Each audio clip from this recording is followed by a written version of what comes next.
Do you look like this or this for the most of your day? And you would like to look like this? I'm not selling you anything, so no worries. Just a few minutes of your precious time will do. There is so much more of life than we are aware of. What's there to do to achieve that state of happiness? We encounter many gurus and teachers telling us what to do, but it's not that complicated. Everyone can do this. Life is a game that we need to learn how to play. Can you imagine playing Monopoly without knowing the rules? You would totally suck. You need to learn the rules first. There are some natural laws or rules that exist and work all the time, and they don't favor anybody. Like gravity. Gravity doesn't care if you are good or bad, young or old, this or that. It always works. There is also one very important law or rule that we aren't aware of. We often call it law of attraction. Call it whatever you like. Are you able to stop resisting to your current life situation and accept it simply because it's here already, and you are able to close your eyes and imagine yourself already having what you want? Dr. Joe Dispenza has something to share with you. So then the action of rehearsal and installing the neurological hardware, by firing and wiring the same circuitry, the hardware becomes a software program, which means you're going to start automatically acting like a different person. You're going to start automatically thinking in new ways. And then to trade guilt or anxiety or aggression or hatred or anger, to say those are emotions of the past, and as long as I live by these emotions, those emotions are influencing my thoughts. If emotions are a record of the past, then I'm thinking in the past, so my past is going to be my future. So if I want to be wealthy, I can't bring lack. If I want to be happy, I can't bring pain. Well, so then let's get beyond the emotion. So by trading those limited survival emotions and teaching people how to elevate their emotional state, and really measure to tell them you're doing it or you're not doing it. When you teach your body emotionally what that future is going to feel like, and you say, I'm not going to get up until I feel this feeling, and I'm locked into that feeling. Well, the side effect of that is, let's just say that you can contact the emotions of your future, and you teach your body what it feels like emotionally. The joy, the gratitude, the appreciation, the love for life, the joy for existence, the inspiration. And most people do that in the beginning. They feel kind of funny, like, why am I doing this? Because they've been hypnotized and conditioned to need a reason to feel that. Right. Something outside of them has got to change how they feel inside of them. So they spend their whole life in lack and emptiness waiting for it to happen. But living in lack isn't going to create it. But if you start understanding what you're doing and why you're doing it, and the stronger the emotion you feel, the more you're going to pay attention to the picture in your mind.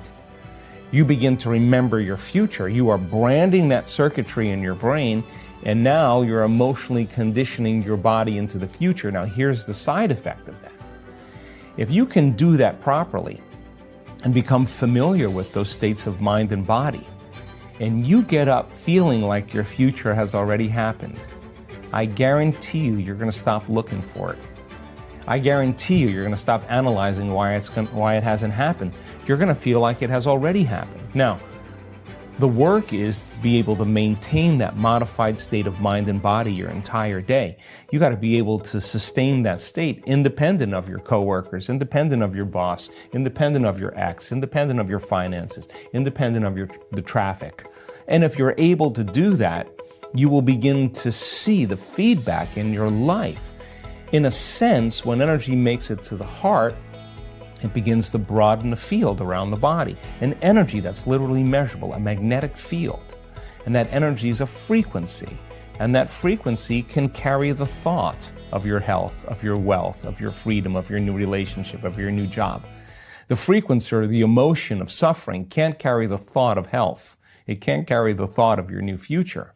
So then when there's a vibrational match between the energy, because we're always emitting energy and information, when there's a vibrational match between your energy and some possibility that exists in the quantum field, something magical happens, because once energy makes it to your heart, you're creating from the field instead of from matter.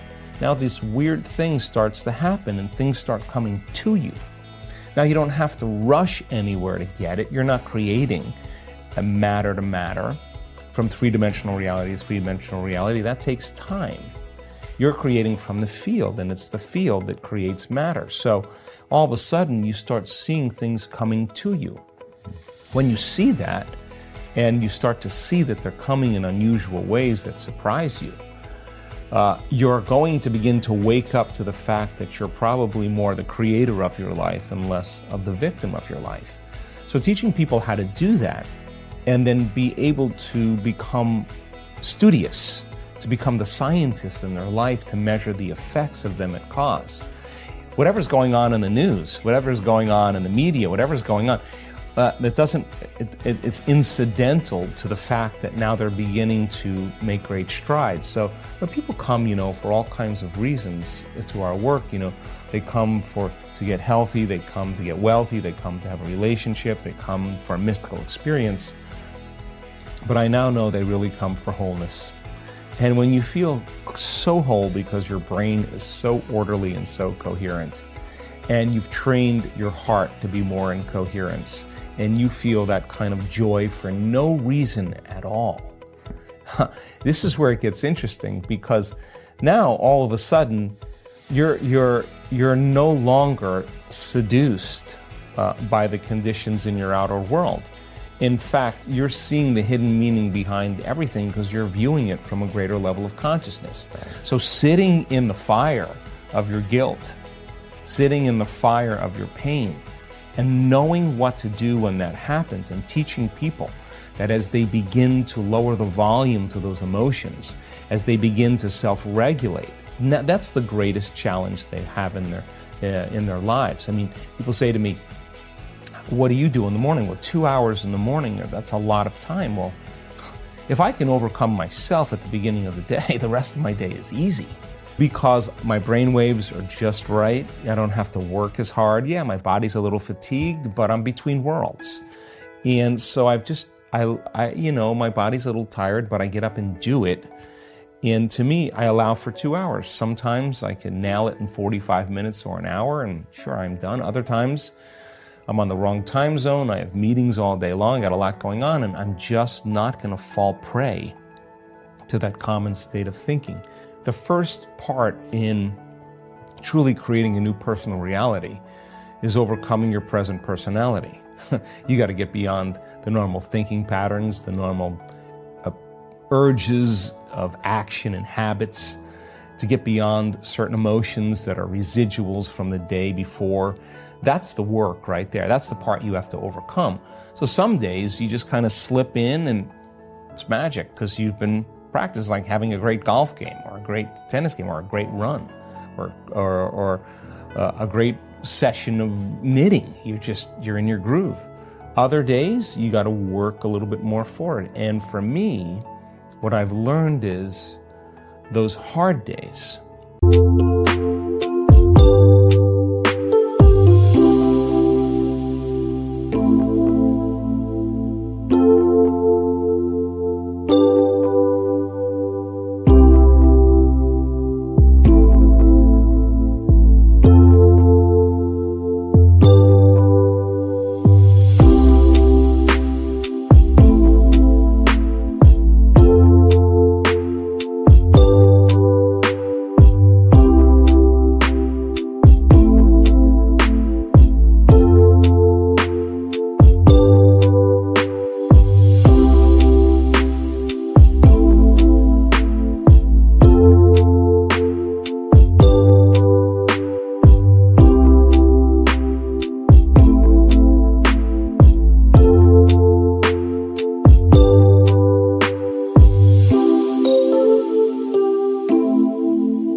days that are the most challenging are always the most rewarding, because now you're uncompromising to an outcome. And if it takes you an hour to get beyond yourself, to find the present moment, because that's the only place where the unknown exists, the familiar emotions and hardwired patterns of the past are the known, the predictable future in trying to forecast the feeling of every event in our life what people do unconsciously is also the known. There's only one place where the unknown exists, and that's the present moment. And I've just done it enough times, and there are plenty of people in our work that have done it enough times to know when you're there and when you're not. Okay. And when you're not, it's very obvious because you've been there enough times. So it's just like hitting a tennis ball in a sweet spot. You lock into something and that wholeness starts to happen, and now you're no longer creating from polarity or duality or opposites. People they create when they see they don't have something. Whether, hey, nice suit, I want one of those, right? And the moment I see that you have a nice suit and I start thinking, I want one of those, my brain naturally starts putting me in the equation. Next thing you know, I'm wearing your suit. Well, that's because we're wired to do that.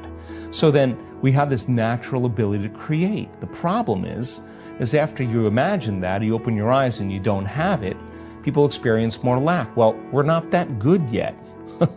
So then the act of practicing enough times and beginning to create the state in which you're so connected to the energy of your future. Now think about this. You're so connected to the energy of your future, you're no longer looking for it or waiting for it. You feel like it's already happened. The law of attraction is something you use for every second of your day. It responds to your feelings. If you like this video, give it a like. It's totally free. And tell me what you like the most in this video in the comments below. Do you believe you can change your life? We will continue with Complete the Quote challenge. Can you complete the quote and give us the right answer?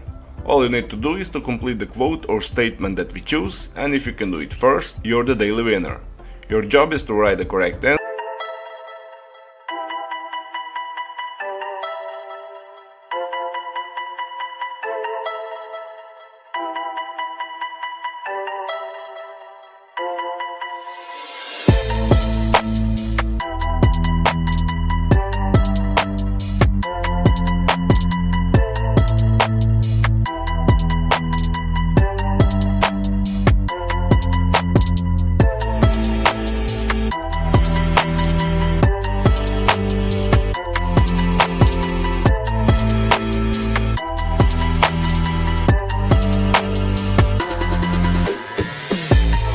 In the comments below the video, or your guess if you're not sure.